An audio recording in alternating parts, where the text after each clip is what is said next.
ऋषियों को पता चल गया, दौड़ के आए और कहने लगे भगवान आपको हमारे कुटिया में आना चाहिए था, इस मोसहरी के कुटिया में आप क्यों आ गए? प्रभु हमारे कुटिया में चलिए, हम उच्च कोटि के साधु हैं, हम उच्च कोटि के साधु हैं, हमारे कुटिया पे चलिए। पता है प्रभु जब से इस मोसहरी को हम मना किए हैं तब से पंपा सरोवर में कीड़ा हो गया।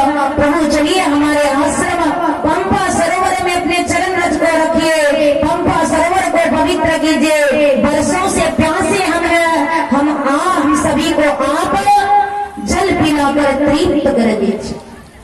भगवान तो भक्तों के वश में है, जैसे भगवान को कहा, भगवान श्री राम जी मातंग ऋषि के कुटिया पर पहुंचते हैं और पंपा सरोवर में अपने चरण रज को रख देते, क्योंकि सबरी को जब से मना किया गया था तब से पंपा सरोवर में कीड़ा हो गया था।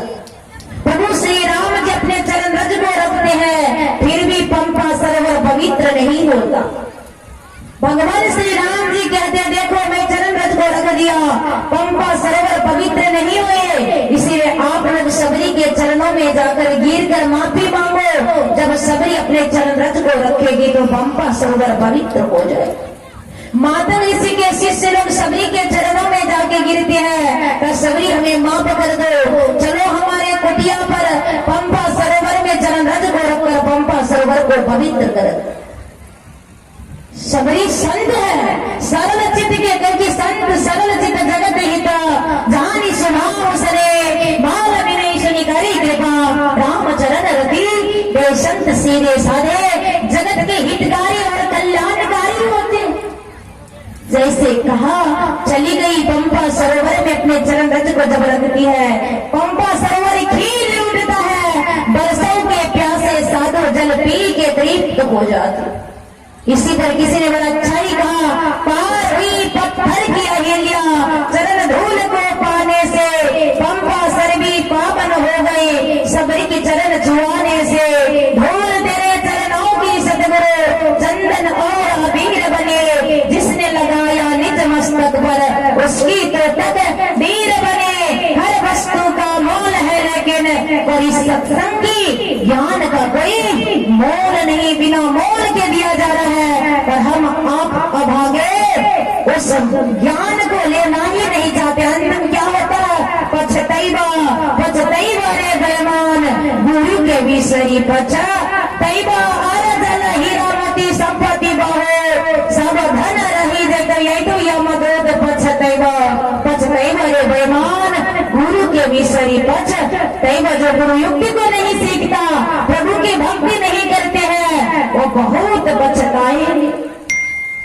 इसलिए तो कहते नाम हरि का जप ले रे बंदे, फिर पीछे पछताओगे। कहा ये नाम हरि का नहीं लेते हैं तो बहुत पछताएंगे, क्योंकि मुट्ठी बांध के आयो जग में हाथ पसारे जाओगे। नाम हरि का जप ले रे बंदे, फिर पीछे पछताओ। प्रभु नाम का सुमिरन नहीं करेंगे तो बहुत पछताना पड़ेगा। अब देखिए पंपा सरोवर को पवित्र कर दिया गया, सबके सब साधु जल पी के तृप्त हो गए।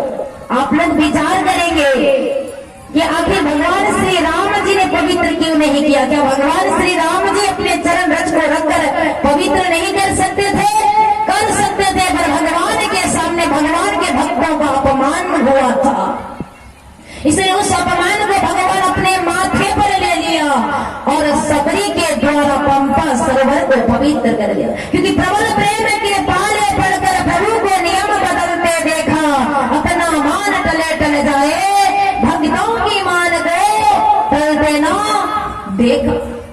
जब भगवान श्री राम जी गौतम ऋषि का पत्नी अहिल्या गौतम ऋषि के श्राप से सीला बन गई थी, पत्थर बन गई, भगवान श्री राम के चरण स्पर्श पाते ही वो फिर कन्या बन गई, तो क्या प्रभु श्री राम जी पंपा सर को पवित्र नहीं कर सकते थे? कर सकते थे, पर भगवान भक्तों के वश में है, इसीलिए भक्त को कोई अपमान करता है तो तो भगवान को कभी सहन नहीं होता।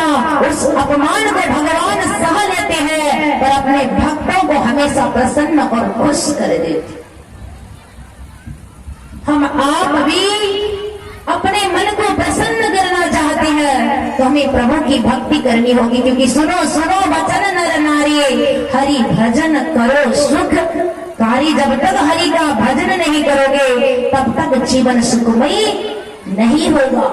उसी पंपा सरोवर के किनारे प्रभु श्री राम जी बैठते हैं, बगल में लक्ष्मण खड़े हैं और चरणों के पास माता शबरी बैठी हुई है, बगल में माता ऋषि के शिष्य लोग बैठा हुआ। प्रभु श्री राम जी माता शबरी को समझा रहे हैं पर संकेत किधर माता ऋषि के शिष्य की तरफ कर रहे और कह रहे हैं, हे शबरी सुनो, मैं केवल भक्ति का नाता मानता हूँ। जाति पाति कुल धर्म बढ़ाइए, धन बल परिजन गुण चतुराइए, भक्तिहीन नर सोही ऐसा, बिन जल वारिदा देख ही जैसा। आकाश में बादल लगा दिए वर्षा नहीं हो तो शोभाहीन लगता, उसी तरह सारे साज समानों को पाकर मनुष्य भगवान का भक्ति नहीं करता है तो वह पशुतुल्य प्राणी कहलाता। भगवान श्री कृष्ण जी उत्तर गीता में